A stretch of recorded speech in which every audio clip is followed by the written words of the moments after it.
सम्मानित करें। Doctor Mohan Yadav ji, doctor Mohan Yadav ji जिंदाबाद। एक बार जोरदार तालियों से इनका स्वागत करके बताइए।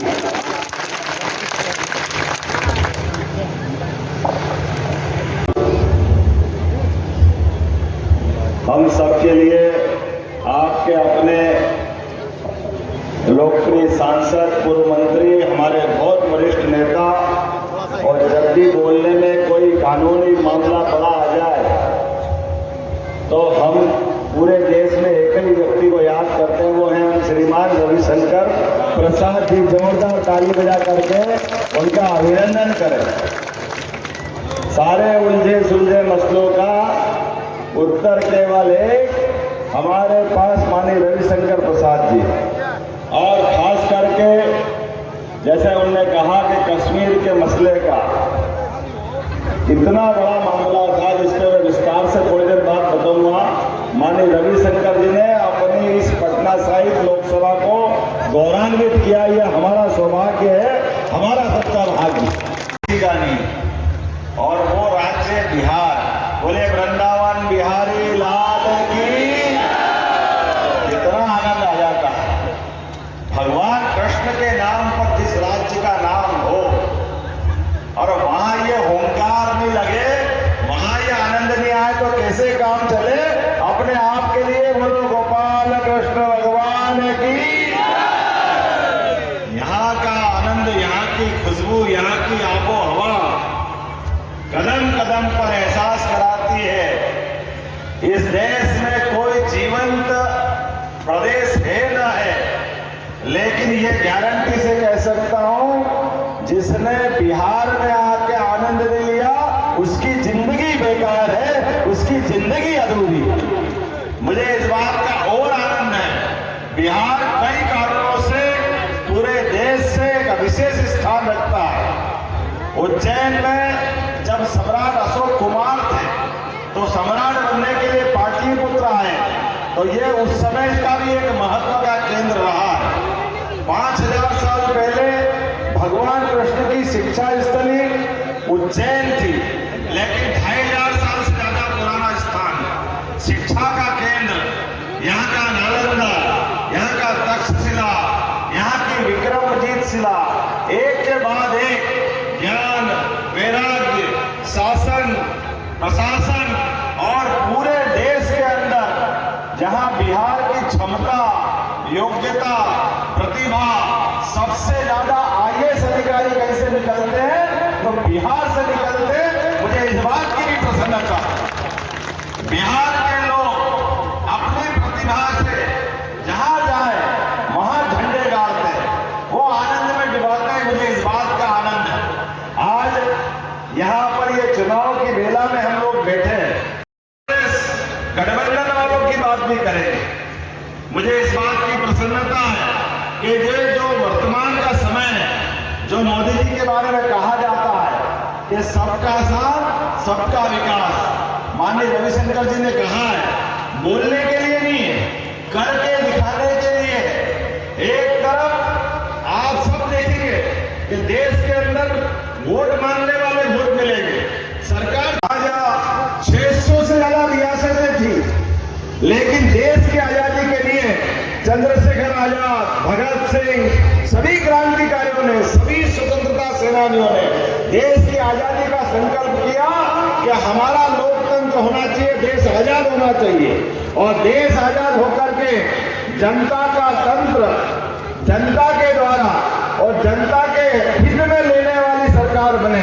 दुर्भाग्य के साथ कहना पड़ रहा है, एक एक परिवार ने अपनी सत्ता पकड़ ली और अपने घर में परिवार के अंदर सरकार ले ली और सारे पावर अपने पास ले लिए, एक भी आदमी। अब ये हमारे लिए कितना सामान्य बात है। मैं अपनी जिस पार्टी से आता हूं, मेरे कोई पिताजी सांसद नहीं, मेरे परिवार में कोई विधायक नहीं, कोई मंत्री नहीं, लेकिन ये भारतीय जनता पार्टी है, सीधे मध्य प्रदेश जैसे बड़े राज्य को भी मुख्यमंत्री बना करके आपके यदुवंशियों में से मौका देती है। आज हम भारतीय जनता पार्टी की बात कर रहे हैं, यशस्वी प्रधानमंत्री नरेंद्र मोदी जी की बात कर रहे हैं, तो इसीलिए कहते हैं कि सबका साथ सबका और गरीब परिवार का व्यक्ति इस देश का प्रधानमंत्री क्यों नहीं बन सकता? किसान परिवार का व्यक्ति इस देश का मुख्यमंत्री क्यों नहीं बन सकता? और इतने नहीं, हम याद करें, आपने लगातार ये तीसरी बार मोदी जी की सरकार के लिए हम आगे बढ़ रहे हैं।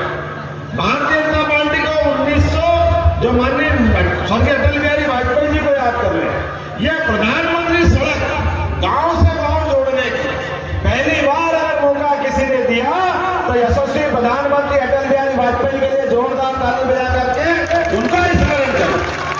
गांव गांव के अंदर विकास के लिए जिनने दरवाजा खोला, सड़कें बनाई, ये भाजपा ने गांव का विकास की बात कही।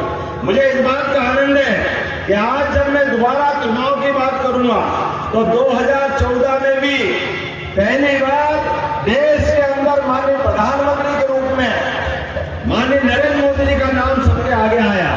तो बहुत सारे लोग जिनके पेट में मरोड़े आने लगे, छाती में सांप लौट गया, ये ओबीसी का आदमी प्रधानमंत्री कैसे बन सकता है?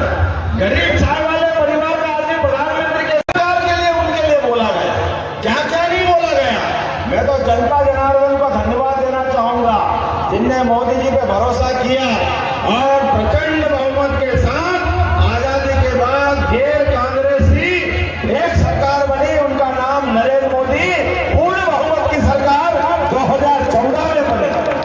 और जो उन्होंने कहा कि आपने 60 साल कांग्रेस को देखा है, मुझे केवल 60 महीने दे दो, केवल 60 महीने, और हमने सबने देखा कि 60 महीने की सरकार में पहले पाकिस्तान की तरफ से रोज आतंकवादी आते थे, पूरे देश में बम फूटते थे, साइकिल बम, टिफिन बम, सिनेमा घर में बम, बंबई, दिल्ली, पूरा देश आतंक से डूबा हुआ। और आजादी के बाद से लेके 2014 जब तक इनकी सरकार थी, इनमें कमी नहीं आई, केवल अटल जी की सरकार छोड़ दो तो। लेकिन पहली बार ऐसा आनंद आया कि नरेंद्र मोदी जी की सरकार बनी और पाकिस्तान ने फिर गलती करी, क्योंकि पाकिस्तान कुछ भी करता था, कांग्रेस के लोग कहते हम क्या करें, हमारी सरकार कुछ नहीं कर सकती, ये पाकिस्तान कर सकता है, पाकिस्तान वालों का हम क्या कर लेंगे, हमारे पास की बात में नरेंद्र मोदी की सरकार बनी। और बालाकोट में फिर गलती हुई, हमारे सोए हुए सैनिकों को मारने का काम हुआ। मुझे इस बात की प्रसन्नता है, पाकिस्तान को उसके घर में घुस के मार करके हिसाब चुकता करने का काम किसी ने किया तो प्रधानमंत्री नरेंद्र मोदी ने किया। दुश्मन हमारे देश में हो या विदेश में, दुश्मन दुश्मन होता है। और मैं ये यादवों के बीच में बोलता हूं तो उसका आनंद और बढ़ जाता है, क्योंकि दुश्मनों से निपटना ये बहादुरों को आता है। मुझे इस बात की प्रसन्नता कि हमारे बीच में से यशस्वी प्रधानमंत्री ने 2014 को हमारे बीच सार्थक किया। वो दिन है कि आज का दिन है, पूरे देश में आतंकवादी घटनाएं बंद हो गई। दोबारा फिर माननीय मोदी जी सरकार बनाने के लिए आए और उन्होंने कहा कि मेरा देश आगे बढ़ाना है। हमारे आराध्य भगवान राम के मंदिर का भी 5 साल के अंदर ही मुकदमे का फैसला भी हुआ, भूमि पूजन भी हुआ और लोकार्पण भी हुआ। बोलो जय जय श्री राम। जब भगवान राम के मामले का निराकरण हुआ, पूरा देश आनंद में डूबा हुआ था, पूरा देश खुशी मना रहा था। और मैं तो और आनंद में हूं, ये दूसरी बार की सरकार में भगवान राम अयोध्या में मुस्कुरा रहे हैं, तो बाबा महाकाल के महालोक में भी आनंद आया। बोलिए महाकाल महाराज की। मुझे इतना आनंद आया, मैं विधानसभा के अंदर हमारे बाबा महाकाल का महालोक बनाने का गौरव मिला तो यशस्वी प्रधानमंत्री के माध्यम से मिला। तो जब हमारा दूसरा चुनाव सार्थक हुआ, अयोध्या में भगवान राम मुस्कुरा रहा है, बाबा महाकाल उज्जैन में मुस्कुरा रहा है, तो मथुरा ने क्या बिगाड़ा भाई? अब मथुरा में गोपाल कृष्ण को मुस्कुराना चाहिए कि नहीं मुस्कुराना चाहिए? बताओ, बोलो कृष्ण कन्हैया लाल की। तो रविशंकर जी भाई साहब, ये आपके लिए नहीं, ये मथुरा के मुस्कुराने का वोट चाहिए। बोलो सब तैयार है के लिए? इधर से आवाज, सब तैयार है? तो हमारा तीसरा वोट 2024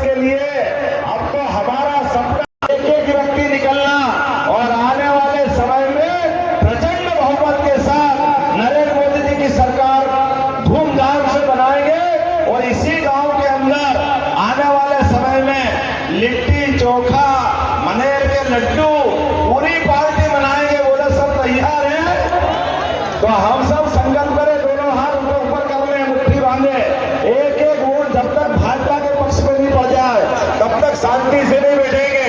बोलो मेरे साथ, भारत माता की। अभी से आपकी उम्मीद में रविशंकर प्रसाद जी को विजय की माला पहना रहा हूं। बोलो सब तैयार हैं? और जोरदार ताली बजा के बताओ, हमारे सांसद माननीय रवि